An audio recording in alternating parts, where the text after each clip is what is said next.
Aujourd'hui, on va parler d'un truc que tu connais probablement. Un truc qui, sur le papier, est parfait. Et quand je dis que tu connais probablement, même si tu ne l'as pas utilisé, si tu ne l'as pas fait, tu y as déjà au moins pensé. C'est sûr. Ok? Les applis d'échange de langue. L'idée est super simple. Tu veux apprendre une langue, l'autre personne aussi, vous discutez, vous progressez ensemble. Plutôt sympa. Franchement, quand tu entends ça, quand tu lis ça, tu te dis, mais pourquoi est-ce que tout le monde ne fait pas ça? Pourquoi est-ce que je me prends la tête à prendre des cours, écouter du contenu, etc. Il y a des natifs, c'est gratuit, c'est accessible, tout le monde est motivé puisque c'est des applications d'échange de langue et les personnes sont partout dans le monde. Et je vais même rajouter un petit point perso. Si tu vis à l'étranger, c'est un super moyen de se faire ses premiers contacts sur place. Ok? Mais ça, on en reparle un petit peu plus tard dans la vidéo. Donc, sur le papier, génial. En réalité, dans la vraie vie, beaucoup moins génial que ça. Parce que ouais, j'ai utilisé des applications dans ce genre à un moment de mon apprentissage. Pas de l'anglais, mais je l'ai fait avec l'espagnol.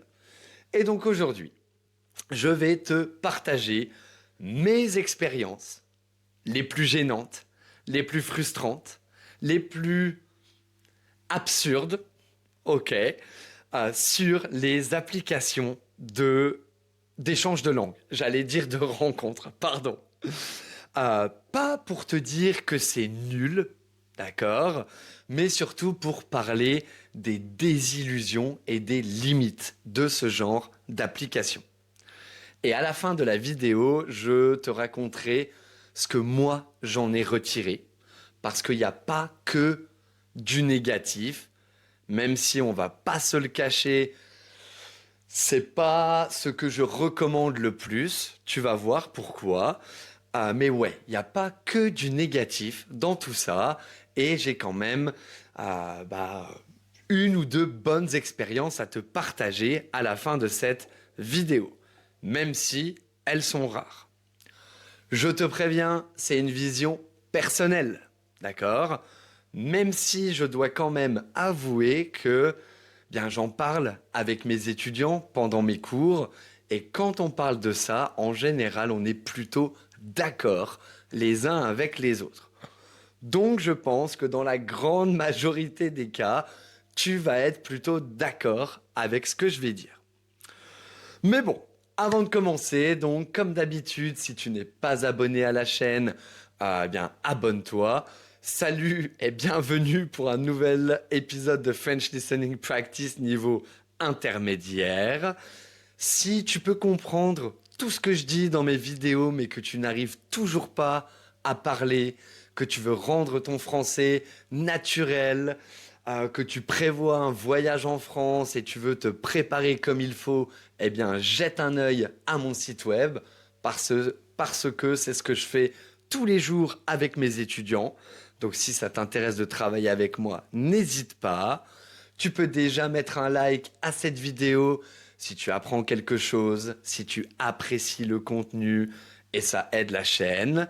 Si tu veux en savoir plus sur tout le matériel disponible, regarde la vidéo qui s'affiche en haut de ton écran et en commentaire. Dis-moi ce que tu penses, toi, des applications d'échange de langue et si toi aussi, bien tu te reconnais dans ce que je vais te dire et n'hésite pas à partager ton expérience la plus bizarre. Je suis sûr que tu en as au moins une à partager. Bon, désolé pour tout ça, je suis obligé de le dire à chaque fois, c'est un peu chiant même pour moi. Bref, je vais diviser cette vidéo en 4 parties. On va les appeler expérience kata 1, expérience kata 2, etc., etc. Ok? On commence tout de suite avec la première grande catégorie des expériences catastrophiques des applications d'échange de langue. En 1, le partenaire fantôme.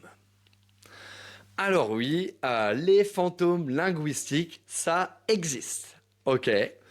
Je pense aussi personnellement que cette catégorie, elle représente la majorité des gens que tu vas croiser, rencontrer sur ce genre d'application. Tu t'inscris, tu commences à parler avec certaines personnes.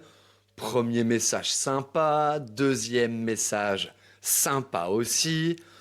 Tu commences à te dire « Ah, plutôt cool, là il y a quelqu'un avec qui je peux commencer à parler. » Et puis, d'un coup, plus rien.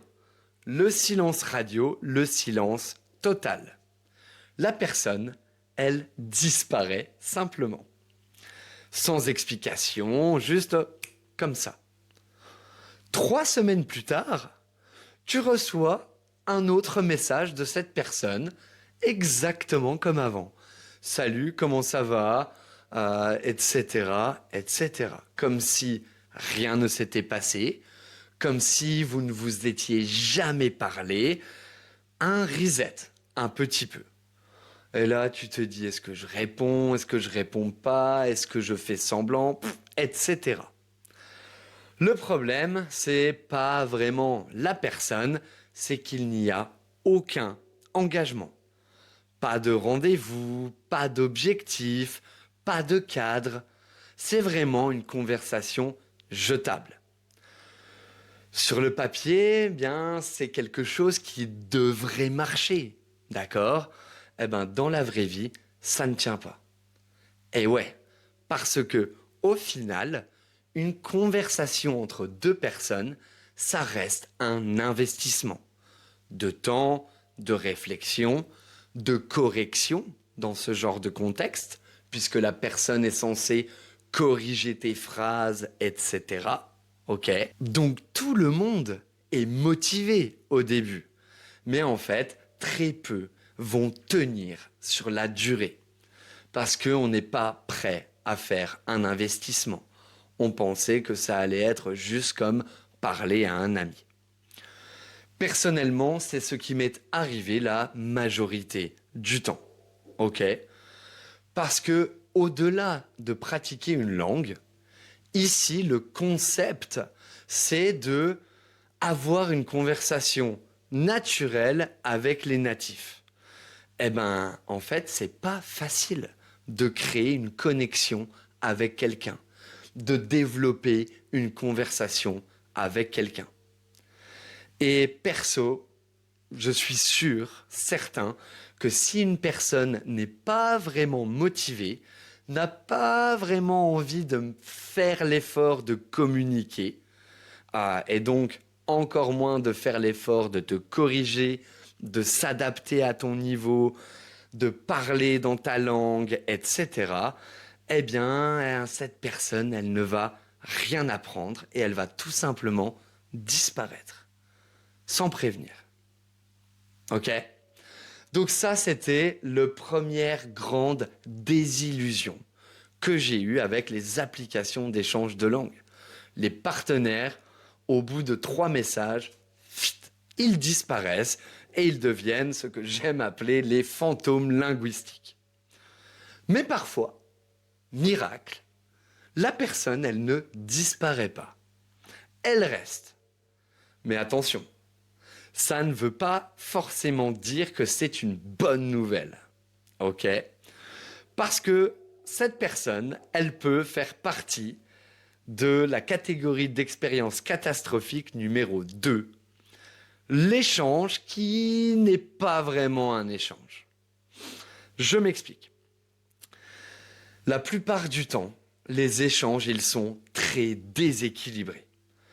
Au début, tout est clair. On fait moitié-moitié, 50-50, etc. Et là, il va y avoir 2 équipes. ok? La première équipe, c'est celle où toi, tu donnes beaucoup, mais ne reçois presque rien. Tu vas passer plusieurs minutes à expliquer, reformuler, encourager, parce que la personne va parler ta langue. Ok? Donc là, tu deviens un prof, littéralement, un coach, un support linguistique. Ok? Et puis arrive ton moment. Donc là, tu te dis, ok, moi j'ai fait mon job.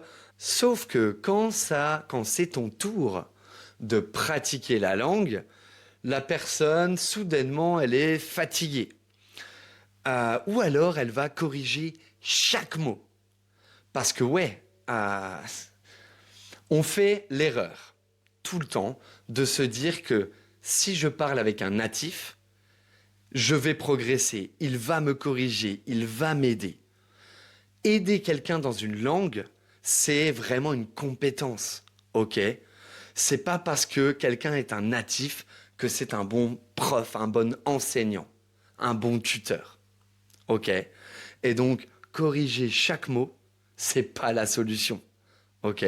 Tu vas perdre ta confiance, ça casse le rythme de la conversation, etc., etc. Au final, tu n'oses même plus parler, tu n'oses même plus essayer.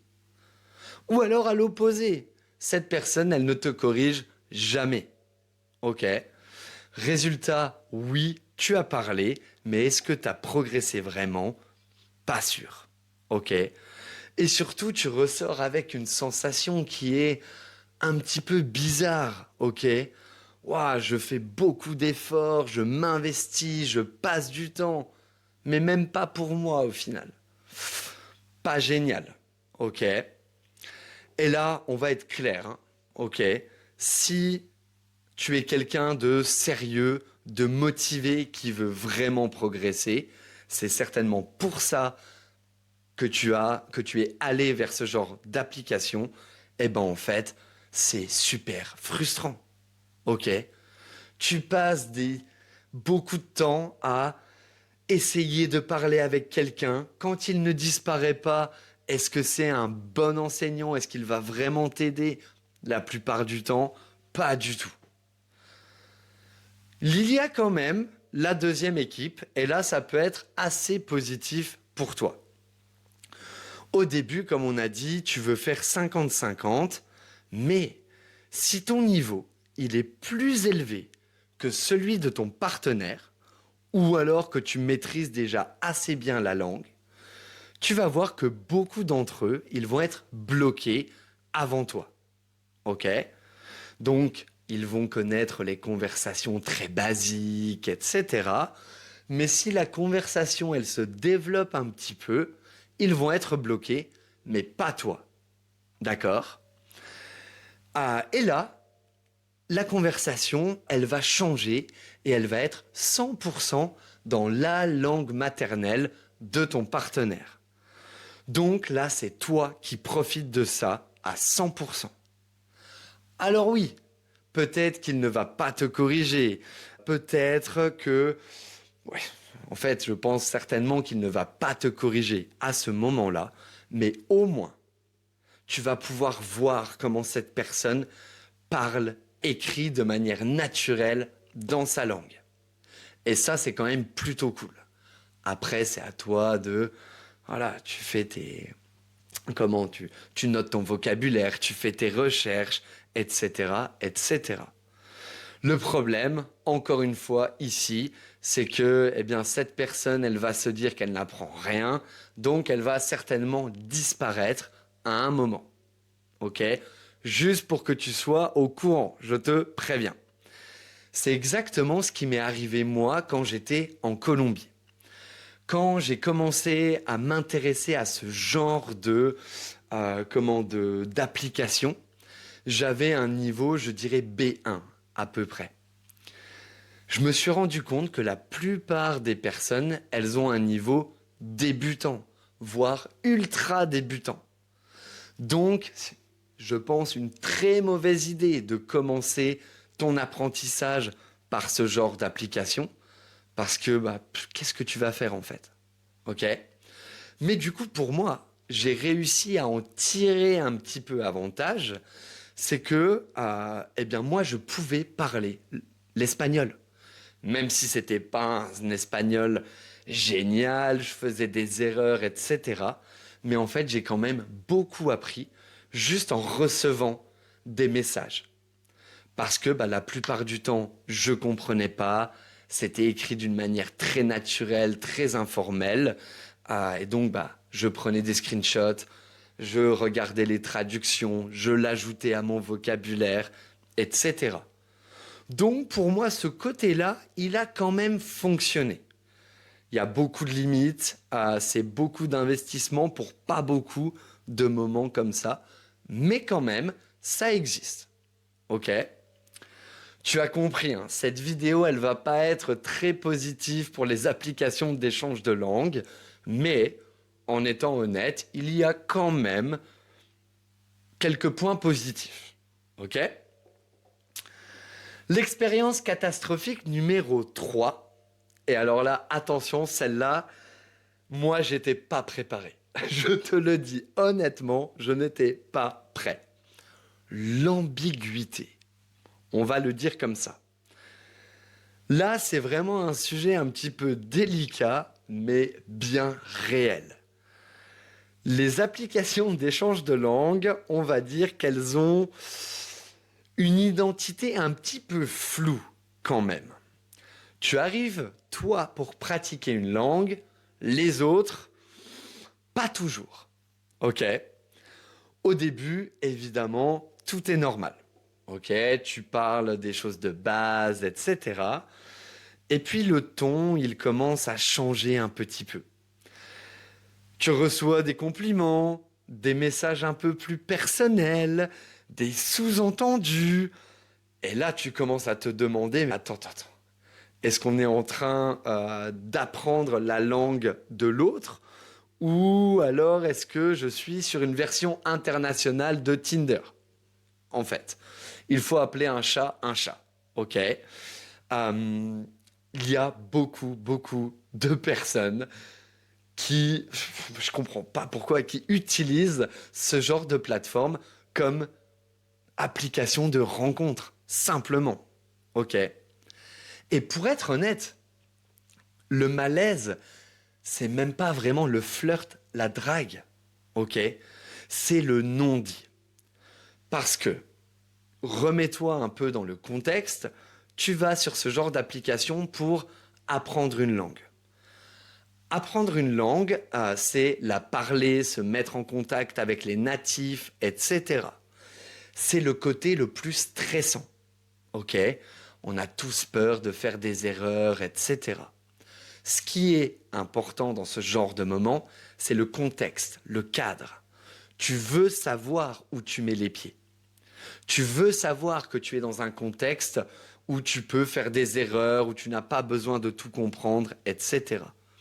Et là, tu te retrouves vraiment dans un contexte bizarre où tu sais pas exactement ce qui se passe. Ok? Vraiment, moi, c'est le truc qui m'a choqué. Mais alors là, j'étais choqué. Déjà, les applications de rencontres, etc., je n'utilise absolument pas. Ok?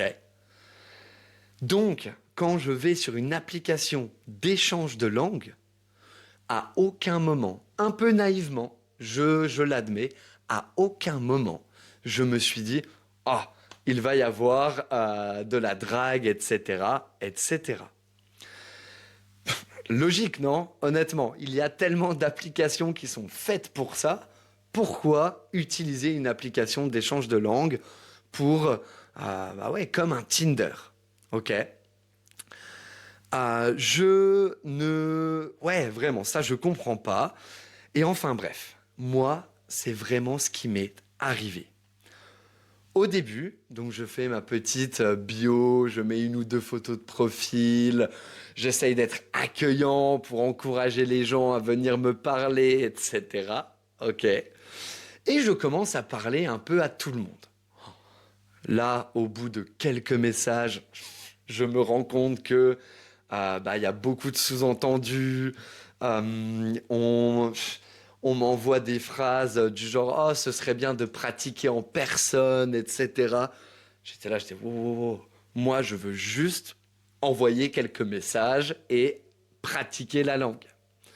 Donc, à un moment, je me dis «Ok, je vais juste parler avec les filles. Ah, avec les mecs, pardon. Je vais juste parler avec les mecs. Ok, je vais m'éviter pas mal de problèmes.» C'était encore pire. Ok. Je crois que un des tout premiers messages que j'ai reçus, c'était un mec dans son lit qui prenait un selfie, etc.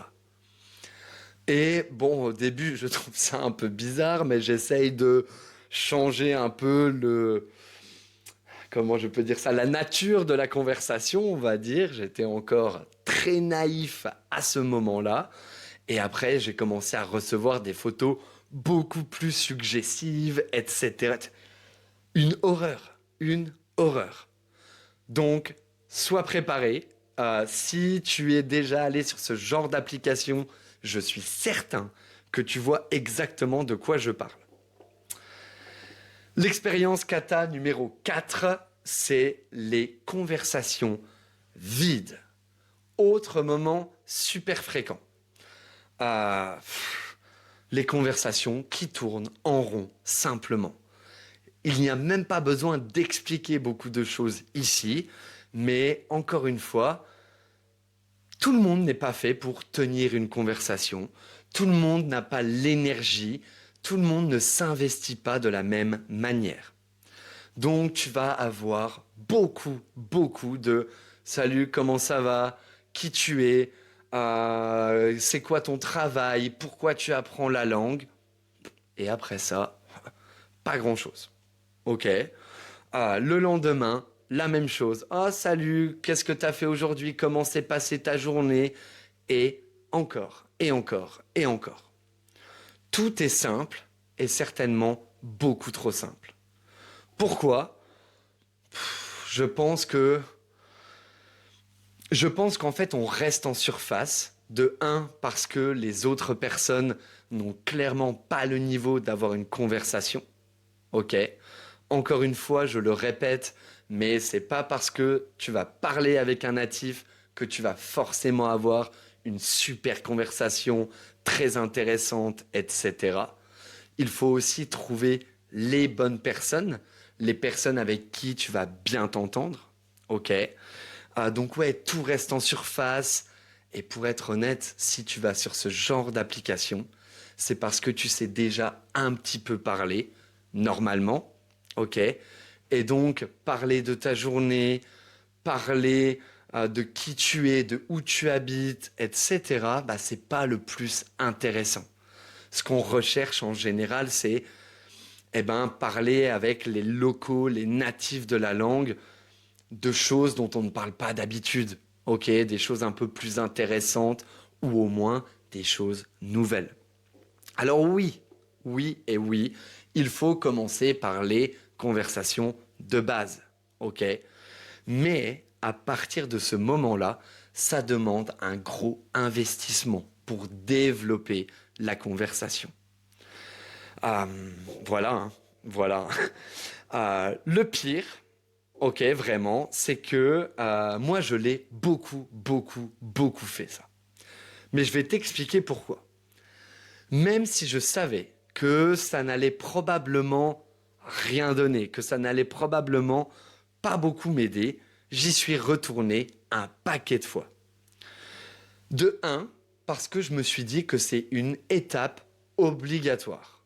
Pour avoir des conversations un peu plus profondes, un peu plus intéressantes, tu dois évidemment passer par les étapes un peu chiantes, un peu ennuyeuses. Ok. Et après, tu vois rapidement si la personne, c'est quelqu'un avec qui ça va coller, avec qui tu peux faire quelque chose, tu peux investir plus de temps. Ça, c'est vraiment la routine sur ce genre d'application. Tout ce dont on vient de parler, tu vas devoir passer par là. Voilà, il n'y a pas d'autre mot. Ok. Mais moi, ce que je faisais, c'est qu'à un moment, eh bien, je me suis dit, ok, je dois filtrer les personnes, mais au lieu de perdre mon temps, quand on me demande de parler de ma journée, je vais donner le plus de détails possible. Quand on me demande de me présenter ce que je fais, etc., je vais y aller à fond. Ok? Parce que, au moins, c'était une manière de moi me challenger un petit peu. Et aussi, j'ai remarqué quelque chose, ça c'est la petite astuce, c'est que quand toi, tu t'investis un peu plus, tu donnes une chance à l'autre de le faire aussi. Et là, je vais le répéter, mais tu as compris, la plupart des gens, ils ne sont pas prêts à investir du temps, etc. Donc, le seul moyen vraiment, c'est que toi, tu le fasses en premier, en espérant que cette personne commence à s'intéresser, soit un peu curieuse, etc. Et puis bon, si toi aussi tu ne t'investis pas, comment tu peux espérer que les autres le fassent à ta place? Ok. Donc ouais. Et en général, au moment là, c'est là où ça se déclenche. Ok. C'est vraiment quand toi tu donnes un peu plus de temps, de détails et d'investissement. Encore mieux si tu voyages, si tu habites dans le pays, etc. Les gens, ils vont réagir automatiquement. Ah, est-ce que tu connais cette ville, ce pays, etc. Ça, c'est le côté cool. Ok. Mais encore une fois, le taux de réussite, il est ridicule. Ok. Ok, mais alors, maintenant qu'on a vu tout ça, clairement, pourquoi ça ne marche presque jamais? Le problème des applications d'échange de langue, c'est même pas vraiment la motivation des gens, c'est le cadre. Ou alors plutôt le manque de cadre, justement. Pas d'objectif clair, pas d'engagement, pas de structure, et la grande illusion que de parler avec un natif, ça va forcément te faire progresser. Parler sans structure, faire quelque chose sans structure, sans intention, ok, c'est un peu comme aller à la salle de sport sans programme.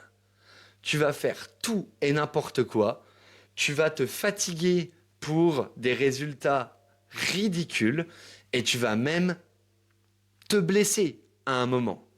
Et la blessure dans notre cas, c'est quoi? C'est que tu vas arrêter. Ok. Donc ouais, le cadre, le cadre, le cadre. C'est un peu pour ça que je fais cette vidéo aussi, je parle un peu de cette vidéo, ok? C'est parce que si tu sais à quoi t'attendre, tu y vas déjà avec un cadre et tu sais ce que tu vas pouvoir y faire. C'est déjà un game changer, ça change tout déjà. Et donc sur une note un petit peu plus positive maintenant pour terminer cette vidéo, ok, c'est dans quel cas, comment est-ce que ça peut marcher? Parce que oui, ça peut marcher. Et après, je vais te dire quand pour moi ça a marché. Déjà, ça peut marcher, mais seulement si tu poses les règles dès le début. Tu sais exactement ce que tu veux pratiquer. Tu acceptes que la majorité de tes échanges ne vont aboutir à rien. Ok? Et surtout, tu privilégies la qualité plutôt que la quantité. Ok? Sinon, c'est la frustration garantie. Tu vas... Honnêtement, la plupart de mes étudiants et moi-même, on a très très vite arrêté. Ok? Mais, et c'est un peu ce qui s'est passé pour moi. Ok? La chance que j'avais, c'est que quand j'ai commencé à utiliser ces applications, j'étais dans le pays. Ok? Je t'en ai parlé. Ça, c'est un super point commun pour commencer des conversations, etc. Deuxièmement, j'avais un niveau suffisant pour parler, m'exprimer, etc. Ce que la plupart des autres n'ont pas. D'accord? Donc ça voilà, c'est deux points qu'il faut que tu aies absolument. Tout ce dont je viens de te parler, ça m'est arrivé. Ok? J'ai passé des heures à parler à des centaines de personnes, etc. pour un résultat ridicule. Je pense que 50% des gens que j'ai rencontrés, ils étaient là pour draguer, ou en tout cas pas du tout pour apprendre la langue. Ok. Un autre 30%, il y avait zéro investissement. Donc, des conversations qui tournent en rond, etc., etc. Il reste un petit pourcentage de personnes avec qui j'ai vraiment connecté, qui étaient là pour les mêmes raisons que moi. Donc, ça existe. Tu vas en trouver des personnes comme ça. Parmi celles-ci, je pense qu'à l'heure actuelle, j'en ai gardé 3 avec qui je suis devenu réellement ami. On est toujours en contact. Oui, on n'est pas en contact tous les jours, évidemment, mais on continue à se donner des nouvelles, à parler de temps en temps. Je les ai rencontrés dans la vie réelle, etc., etc. Et je vais te dire un truc, à aucun moment, avec ces personnes-là, je parle anglais ou français. C'est que de l'espagnol. Ok. Déjà, presque personne ne voulait apprendre le français. La plupart des gens cherchent des personnes qui parlent anglais, mais leur niveau d'anglais était... Bah, ils ont arrêté de progresser, ils n'ont pas été sérieux dans leur apprentissage, ils ont... Donc au final, c'est juste devenu des amis. Et donc on s'est rencontrés en vrai, on a été faire un peu la fête ensemble, on allait prendre un café, etc. Et au final, bah ça c'est la meilleure pratique que je pouvais avoir. Est-ce que ça en vaut la peine? Oui, probablement, parce que bah, c'est quand même cool quand tu arrives à ce genre de résultat. Est-ce que je le referai? Peut-être. Peut-être. Tu rencontres des gens, tu pratiques la langue, etc. Certainement même. Donc voilà, en conclusion, le message final, c'est que vraiment les applications d'échange de langue, c'est pas le top, en tout cas en ce qui me concerne. N'en fais absolument pas un outil principal de ton apprentissage, ça ne va absolument pas t'aider. Par contre, pourquoi pas, de temps en temps, l'utiliser, rencontrer des gens, et on ne sait jamais, tu vas peut-être te faire un ami pour la vie, ou presque. Ok. J'espère que cette vidéo t'a plu. N'hésite pas à mettre un like, et surtout, s'il te plaît, partage-moi ton expérience avec les applications d'échange de langue et dis-moi si tu es d'accord avec tout ce qu'on vient de dire. Merci beaucoup, prends soin de toi et à la prochaine. Ciao.